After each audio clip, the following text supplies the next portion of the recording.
Hey friends, it's Just the Gems, I'm Brandon. As a collector, I've definitely felt the sting of ever-increasing game prices. I'm not just talking about the bump from $60 to $70 for new games, I'm talking about the ridiculous explosion in value of so many retro games.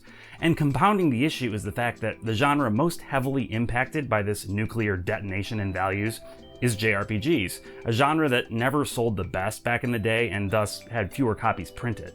Now, every game has its defenders, as I learned quite well after my last video talking about JRPGs that disappointed me, but that isn't the same as saying every classic JRPG is excellent. But gambling sight unseen on whether you'll like a particular game can be a pricey bet to make. I mean, unless you're willing to emulate. And just to be clear, I have no real problem with emulation for games that aren't available for sale anymore.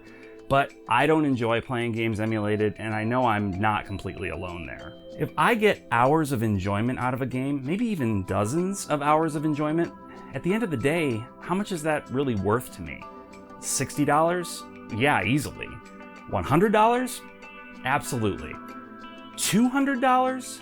Well, I mean, in some cases, yeah. So that's what I want to talk about. I want to give you my recommendations of some pricey JRPGs that are worth the steep price they go for. These are games that definitely cost way too much money, but they don't leave me feeling like I got ripped off. The value of the experience I got out of them is as great or greater than the objectively ridiculous cost. But real quick, if you like the sort of stuff I make, would you mind clicking like so YouTube doesn't bury me under a cappella versions of the classic Gary Newman song Cars?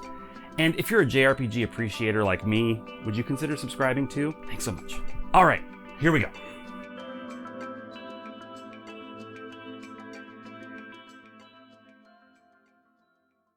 Grandia is pure game arts adventure distilled down to its purest essence.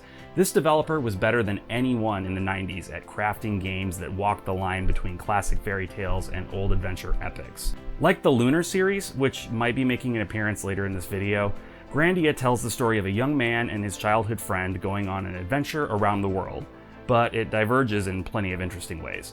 The real gem to be found in this game, though, is the combat. In Grandia, your characters and the enemies are all represented on an action bar at the bottom of the screen.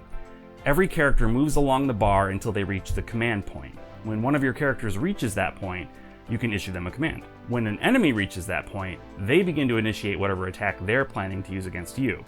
The key to what makes Grandia battles so fun lies in what comes next. Between the command point and the action point on the bar, there's a small window of time where characters are preparing to act. If you're able to strike an enemy with a heavy attack while they're in this in-between place, not only do you cancel their attack, but you kick them way back on the action bar. Naturally, though, enemies can do the exact same thing to you. It only takes a little getting used to, and honestly, enough games have been inspired by it that you might not find it hard to get into at all. Even beyond the incredibly fun battle system, Grandia is just so charming. It's hard not to recommend it, and fortunately, it's not priced completely out of the range of reasonability yet. It was selling for around $90 less than a year ago, but you should be able to grab it for less than $70 now. Shining Force represents one half of Sega's best attempt to compete against the Super Nintendo's dominance in the role-playing department, the other half being Phantasy Star. Shining Force comes on strong with a colorful world and an enormous cast of characters, and in the gameplay department, it manages to feel epic without being overly difficult to learn. I would say it provides a nice entry point into strategy role-playing games. I'd never go so far as to say that Shining Force is strategy for dummies, but it presents itself as way more straightforward than most strategy games, and that's to its benefit, honestly. Like most games in this genre, the gameplay is split between battle preparation and the battles themselves. In battle, your team is matched up with the enemy on opposing sides of the map, at least typically, and you each take turns based on your speed stat to attack or use magic or a healing item or whatever. It differs from a game like Fire Emblem in that action portions are not divided up into enemy phases and player phases. The turns are truly interspersed between the Shining Force and the bad guys, making this much more akin to an active time turn-based JRPG, at least in that regard. The story isn't going to blow you away, but it's definitely entertaining enough to keep you engaged until the end. With this, we're starting to creep into the triple digits in value. The original Shining Force goes for around $100 complete in box. You can save a bit if you're okay with loose carts, but if you're like me, you gotta have that Genesis clamshell. And if you're not like me, then you're much better with your money. Now, once Shining Force has gotten you hooked, and I think it will, you have to check out Shining Force 2. It takes everything great about the original and just cranks it up 10 notches. Not only is the game much longer than the original, meaning a ton more battles, but you have way more freedom to roam around the world, unlike in the original. This increase in entertainment level brings with it an increase in price, however. Shining Force 2 is going for around $145 complete in box right now. Although, keep in mind, this game came out when Sega got tired of having awesome game cases that are great and started trying to save money by using cheap cardboard boxes like Nintendo.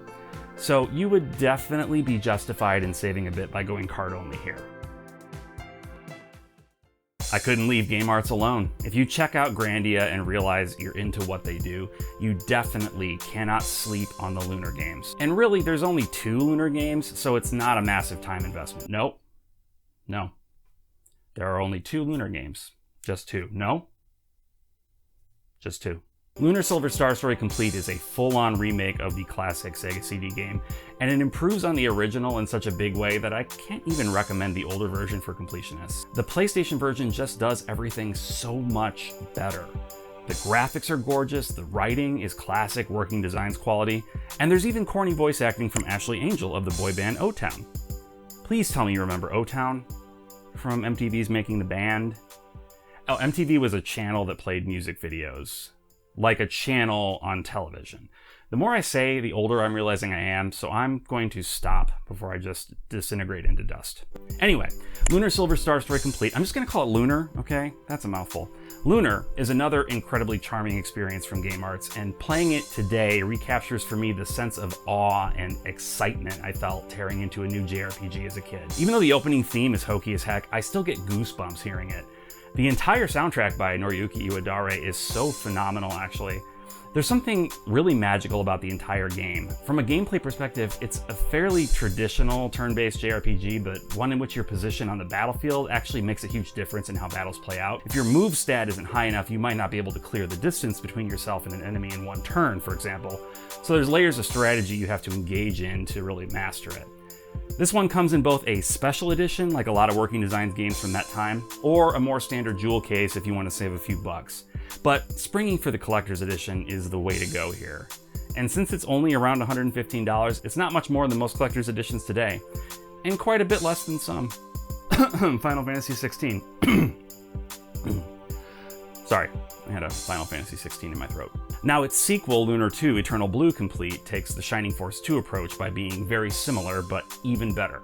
It takes place 1,000 years after the original, and while there's definitely some important threads that connect it to the first game, I think you'd probably be okay starting with Lunar 2 if you really wanted to. But this one also costs quite a bit more than the original, coming in at around $188 complete. Game Arts' output back in the 90s was extraordinary, and their games do cost a premium in several cases, but owning games that are this charming and fun feels very worth it to me. I've talked about my love of the Tales series before, but the game that truly made me fall in love with it was Tales of Eternia, or Tales of Destiny 2 as it was called over here in North America. It built on the foundation of the 2 previous Tales games to create an experience that set the standard for how these games would be going forward. Gone are the Super Nintendo caliber sprites and backgrounds.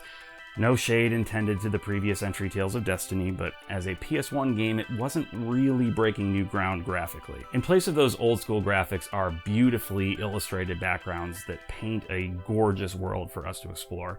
To my memory, this was one of the first, and definitely one of the longest games to feature significant voice acting throughout. And while it definitely has that 90s cheese, it's still decently competent and enjoyable. The battle system is a wonderfully refined version of its predecessors, with random battles taking place on a 2D plane and your characters and the enemies descending into a chaotic brawl in real time. Yeah, this is fully an action RPG, the only one on this list, in fact, and it's a ton of fun. If you're into old school games and you're looking for a good entry point to the Tales series, Tales of Eternia is actually a pretty great place to begin. It's the first time I truly felt gripped by a game in this series, and it made me into a lifelong fan. Unfortunately, This one has been super pricey for a long time. And to be honest, the copy that I have in my possession isn't technically my own, it's my brother's.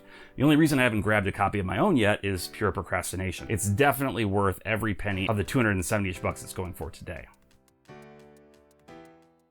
I reviewed Blue Reflection in its entirety, so if this spiel isn't enough to convince you to check it out, then hop over to that video for more encouragement. Blue Reflection is a game that used to be on the high end of a list like this, but now, thanks to Video Games Plus issuing a reprint, it finds itself near the very bottom. At its peak, i.e. when I picked it up, it was selling for $200. Now you should be able to grab a copy for around $63. So is this cheating a bit, having a game like this on an expensive JRPGs video? Yeah, maybe. But I want one more excuse to talk about Blue Reflection, so bear with me. Why do I recommend Blue Reflection? Because it is pure vibes in game form. The entire aesthetic is such that you are entranced by the soundscape, by the dreamy visuals, by the way sunlight shines through a dirty high school window. At its core, Blue Reflection is a magical girl story, like Sailor Moon, except with depression and anxiety. Essentially, it's Sailor Moon, but tailored for me today, here and now. Okay, I'm exaggerating, the story isn't depressing or anxiety-inducing really, but it tackles teen angst in a way that should remind you of your time in high school, even if, like me, you were never a Japanese teenager. The combat is pretty straightforward, but fun. The dungeons do get a bit old, but the music and the visuals and the mood do a fantastic job of keeping you engaged. Like I said, I grabbed this near its peak, and even though it cost me more than 3 times what a normal new game cost, I never felt like I overpaid. It's a beautiful experience and well worth the cost of admission, whatever that cost might be now. So those are just a handful of games that I can personally vouch for being well worth the frankly excessive amounts of money they go for these days. But I have more. Oh yes, I have more. In fact, we've barely scratched the surface, both in terms of the greatness of the games and the ridiculous prices I'll have to convince you are worthwhile. That'll have to wait for another day though. If you found this interesting and want to see more, please let me know down in the comments. Also, any recommendations for expensive games that are worth it, I'd love to hear them, so drop them down below as well. Once again, if you wouldn't mind liking the video if you liked it, I would appreciate it so much. And that other thumb, the one that's like, pointing down, I guess that's there if you hated this video and you need to make sure I know it. And if you lasted this long, I suspect that means you're at least somewhat aligned with me in terms of taste, so I hope you'll consider subscribing if you aren't already. Anyway, all that being said, until next time, bye.